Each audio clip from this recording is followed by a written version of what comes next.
Hello friends, welcome back to my YouTube channel Nandini lifestyle. So friends, आप लोग कैसे हैं? आई होप आप लोग बहुत ही अच्छे से होंगे।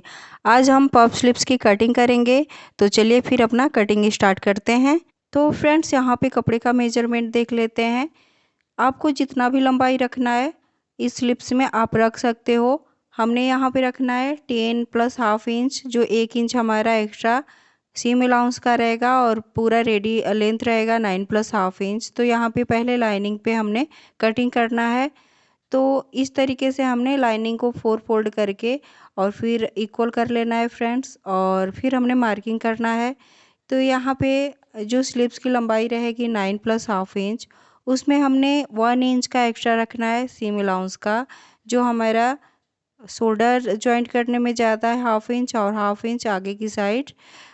तो इस तरीके से हमने फोल्ड करके और लाइन ड्रॉ कर लेना है, और यहाँ से चौड़ाई रखनी है 4 प्लस हाफ इंच। और इस तरीके से देख सकते हैं, यहाँ से डाउन करना है नीचे की साइड 3 इंच पे डाउन कर देना है फ्रेंड्स। और इसकी जो लंबाई होती है ना, इसको हमने किस तरीके से मेजरमेंट करना होता है, चलिए फिर हम देखते हैं। तो जितना भी आपका चेस्ट साइज़ है उसका 4 पार्ट निकाल लेना है। जैसे 32 के हिसाब से इसका 4 पार्ट आया 8 इंच, और 8 इंच में हमने क्या करना है कि 1.5 इंच कम कर देना है। तो इस तरीके से हमने यहाँ पे 6 प्लस हाफ इंच रखना है।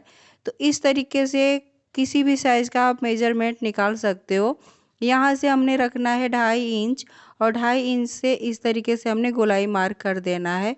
तो इस तरीके से आप जब कटिंग करोगे ना फ्रेंड्स, तो आपकी कटिंग बहुत ही परफेक्ट होती है और इक्वल बैठती है एकदम से परफेक्ट। तो इस तरीके से करके, और 1.5 से 2 इंच हमारा ये मार्जिन रहेगा, इस तरीके से कटिंग कर लेना है। अभी जो ये स्लिप्स की कटिंग होती है, तो ये नॉर्मल स्लिप्स की तरह ही कटिंग हो रही है, और जो मेन हमारा काम रहता है मेन फैब्रिक में करना होता है। तो चलिए फिर हम मेन फैब्रिक को भी देख लेते हैं। इसकी कटिंग हमने कर लिया हुआ है, और आगे की साइड जब हम सिलाई करेंगे तो इस तरीके से हमने फ्रंट साइज में हमने कटिंग करना होता है फ्रेंड्स। तो यहाँ पे देख सकते हैं हाफ इंच का हमने कटिंग करना होता है, इस तरीके से शेप दे करके, और फिर हमने कटिंग कर देना होता है। तो ये कटिंग होती है सिलाई के समय, जब मैं सिलती हूँ तभी मैं कटिंग करती हूँ। यहाँ पे मेन फैब्रिक को देख लेते हैं। तो मेन फैब्रिक ये यहाँ पे बहुत ही कम कपड़ा था मेन फैब्रिक में। तो हमने यहाँ पे लेना है कपड़े को, चौड़ाई तो ठीक थी लेकिन लंबाई में कपड़ा बहुत ज़्यादा कम था। तो यहाँ पे जो बॉर्डर साइज है, तो इधर से हमने बॉर्डर को निकाल लेना है। हाफ इंच का हमने इस तरीके से हाफ इंच का दोनों साइड हमने कपड़े को छोड़ते हुए और कटिंग कर लेनी है।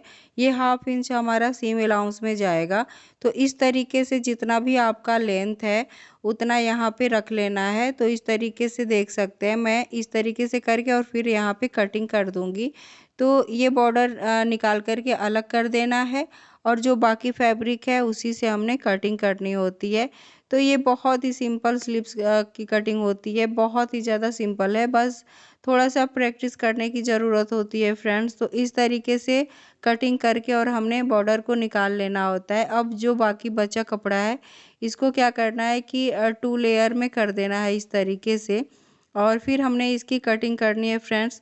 तो यहाँ पे क्या है ना कि मेरा कपड़ा बहुत ज़्यादा कम पड़ रहा था, तो मैंने यहाँ पे कपड़े को जॉइंट कर लिया हुआ है लंबाई में, देख सकते हैं यहाँ पे मैंने जॉइंट लगाया हुआ है। बहुत ही ज़्यादा कम कपड़ा था, जॉइंट लगाने के बाद भी मेरा कपड़ा कम ही था फ्रेंड्स। तो इस तरीके से आपके पास अगर कपड़ा अच्छा खासा है तो आपने यहाँ पे रखना है 18 इंच, 18 या 20 इंच रख सकते हो फ्रेंड्स। और नीचे से हमने इस तरीके से मार्किंग कर देनी है। अगर आपका स्लीव्स 32 34 के साइज़ में बनाना है तो नीचे से हमने 5 इंच पे मार्किंग करनी है, और बाकी का हमने प्लेट्स लगाना होता है। बहुत ही सिंपल तरीका है जिस तरीके से मैं बता रही हूँ। तो ये मैं कटिंग करूँगी 1 हैंड का, और मैंने डबल फोल्ड किया हुआ है। अगर यहाँ पे दोनों स्लीव्स को आपको कटिंग करनी है तो यहाँ पे 4 लेयर का कपड़े को बनाना होता है। तो यहाँ पे देख सकते हैं मैंने डबल लेयर ही किया हुआ है, और एक हाथ का ही हमने कटिंग करना है। यहाँ पे मैंने एक हैंड का कटिंग कर लिया हुआ है फ्रेंड्स। तो इस तरीके से कपड़े की मार्किंग करनी है, और पूरा हमने 20 इंच रखना है। लेकिन मेरा यहाँ पे कपड़ा बहुत ज़्यादा कम पड़ रहा है, तो यहाँ पे मेरा 14 इंच ही आ रहा है। और जॉइंट लगाने के बाद भी। तो इस तरीके से पफ्स थोड़ा सा कम पड़ेगा, लेकिन उनको यही पफ्स वाली ब्लाउज ही चाहिए था, तो मैंने बोला कि चलो बना देते हैं, एडजस्ट कैसे भी कर लेते हैं उसमें। तो यही है फ्रेंड्स। और यहाँ पे देख सकते हैं मैंने जब मार्किंग किया तो यहाँ पे 14 इंच आ रहा है, लेकिन यहाँ पे आपके पास अगर कपड़ा है तो आप 20 इंच रख सकते हो, या 18 इंच, नॉर्मली 18 इंच कटिंग होती है फ्रेंड्स। तो इस तरीके से हमने मार्किंग करके और फिर हमने बाकी जो ऊपर का कपड़ा जितना भी बचता है उतने में हमने प्लेट्स लगानी होती है। तो इस तरीके से हमारी मार्किंग, इसमें कुछ कटिंग नहीं करना होता है। तो चलिए फिर अब हम सिल करके दिखाते हैं। यहाँ पे नीचे के साइड से हमने 5 इंच पे किस तरीके से मार्किंग कर लेनी है, और दोनों साइड से हमने मार्किंग करके और फिर हमने इसमें प्लेट्स लगानी होती है। तो चलिए फिर हम प्लेट्स डाल लेते हैं फ्रेंड्स।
तो फ्रेंड्स यहाँ पे ब्लाउज़ मेरा कम्प्लीटली तैयार हो चुका है। और ये वीडियो आपको कैसी लगी? अगर अच्छी लगी हो तो प्लीज़ मेरे चैनल को लाइक, सब्सक्राइब एंड शेयर करिएगा।